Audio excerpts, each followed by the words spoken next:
ಇನ್ನು ರಾಜ್ಯಾಧ್ಯಕ್ಷರ ಚರ್ಚೆ ಸಂದರ್ಭದಲ್ಲಿ ಬಿಜೆಪಿಗೆ ಮತ್ತೊಂದು ಸರ್ಜರಿ. ರಾಜ್ಯದ ವಿವಿಧ ಮಂಡಲ ತಾಲೂಕು ಅಧ್ಯಕ್ಷರ ನೇಮಕ ಆಗುತ್ತಾ? ಹಾಗಾದ್ರೆ ಬಿವೈ ವಿಜಯೇಂದ್ರ ಬದಲಾವಣೆ ಚರ್ಚೆ ಹೊತ್ತಲ್ಲೇ ಮತ್ತೊಂದು ಆಪರೇಷನ್ಗೆ ಈಗ ಬಿಜೆಪಿ ಮುಂದಾಯ್ತು. ವಿವಿಧ ಮಂಡಲ ಮತ್ತು ತಾಲೂಕಿಗೆ ಸಂಬಂಧಪಟ್ಟ ಹಾಗೆ ಅಧ್ಯಕ್ಷರ ನೇಮಕ.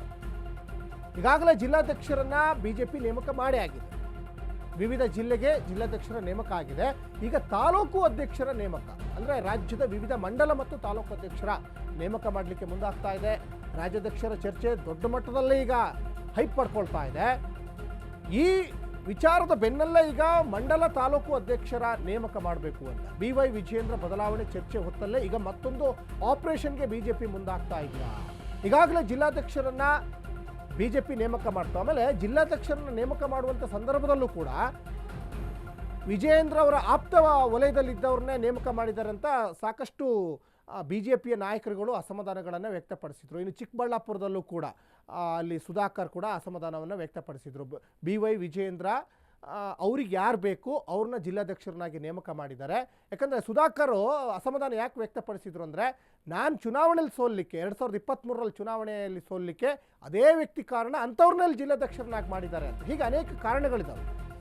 ಇನ್ನು ತಾಲೂಕು ಪಂಚಾಯಿತಿ ಮತ್ತು ಜಿಲ್ಲಾ ಪಂಚಾಯಿತಿ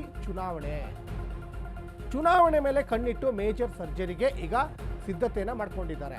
ಮಂಡಲ ಮತ್ತು ತಾಲೂಕು ಅಧ್ಯಕ್ಷರ ಆಯ್ಕೆಯಲ್ಲೂ ಸಾಕಷ್ಟು ಗೊಂದಲ. ಇವ್ರನ್ನ ಯಾರು ಆಯ್ಕೆ ಮಾಡ್ತಾರೆ? ಜಿಲ್ಲಾಧ್ಯಕ್ಷರ ನೇಮಕ ಸಂದರ್ಭದಲ್ಲಿ ಹಲವು ಅಸಮಾಧಾನಗಳೀಗ ವ್ಯಕ್ತವಾಗ್ತಾ ಇದ್ದಾವೆ.